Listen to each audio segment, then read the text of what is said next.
दैनिक भास्कर का बड़ा दावा, उन्होंने अपनी रिपोर्ट में किया बड़ा खुलासा। क्या है पूरा मामला, बताएंगे आपको इस रिपोर्ट में।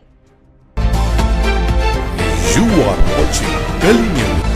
दैनिक भास्कर ने अपनी रिपोर्ट में दावा करते हुए लिखा कि पश्चिम बंगाल विधानसभा चुनाव में भाजपा को एक तरफा जीत मिली है। भाजपा को 207 और टीएमसी को 80 सीटें मिली है। भाजपा को कुल 2,92,24,804 वोट मिले हैं। तृणमूल कांग्रेस को 2,60,13,377 वोट मिले हैं। बीजेपी को टीएमसी से 32,11,427 ज्यादा वोट मिले हैं। यानी 293 सीटों के हिसाब से भाजपा को हर सीट पर औसतन 10,960 वोट ज्यादा मिले। राज्य में स्पेशल इंटेंसिव रिवीजन से कुल 91 लाख वोट कटे, यानी हर सीट पर औसतन 30,000 वोटरों के नाम काटे गए। कुल 293 सीटों में से 176 पर जीत का अंतर 30,000 से कम और 117 सीटों पर 30,000 से अधिक रहा।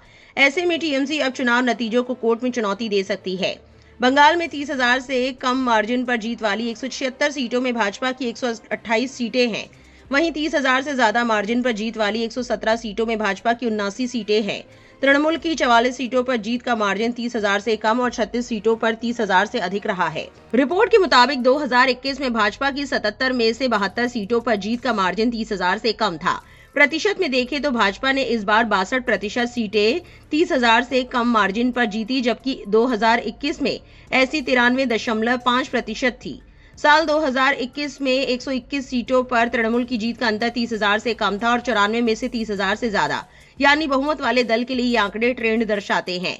इस बार भाजपा की 25 सीटें ऐसी हैं जहां हटाए या अयोग्य घोषित मतदाताओं की संख्या जीत के अंतर से अधिक है। एसआईआर को लेकर ममता सरकार की याचिका पर हाल में सुप्रीम कोर्ट ने कहा था कि अगर हटाए गए वोटों की संख्या जीत के अंतर से कम है तो कोर्ट दखल नहीं देगा, क्योंकि उन वोटों के होने या न होने से रिजल्ट पर असर नहीं पड़ता।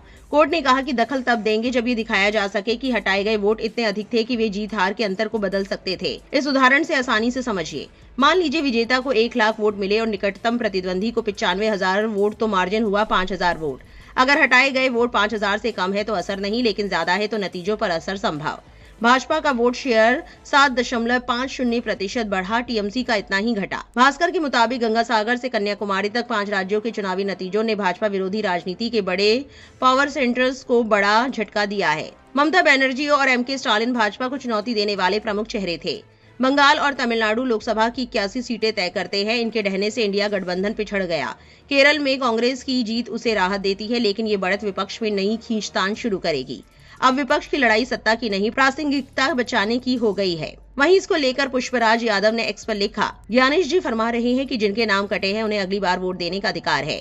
यानी वे स्वीकार कर रहे हैं कि जो वोटर उड़ाए गए हैं वे बांग्लादेशी नहीं है, भारतीय नागरिक ही है और उनका नाम गलती से कट गया है। यानी ये चुनाव अवैध है, चुनी हुई सरकार अवैध है। फिर तो ममता सही कर रही है जो इस्तीफा नहीं दे रही। बंगाल में संविधान जीता है, ये कहते हुए मोदी ने संविधान का मखौल उड़ाया, क्योंकि वे जानते हैं कि वहाँ संविधान का हनन हुआ और संविधान कुछ कर नहीं सका। तब ममता का इस्तीफा न देना असंवैधानिक किस तरह है? उन्हें हक है कि वे असंवैधानिक तरीके से चुनी हुई सरकार का विरोध करें। इस खबर को लेकर आपकी क्या राय है, कमेंट सेक्शन में जरूर लिखें और ऐसी और वायरल खबरों के लिए हमारे चैनल को सब्सक्राइब करना ना भूलें।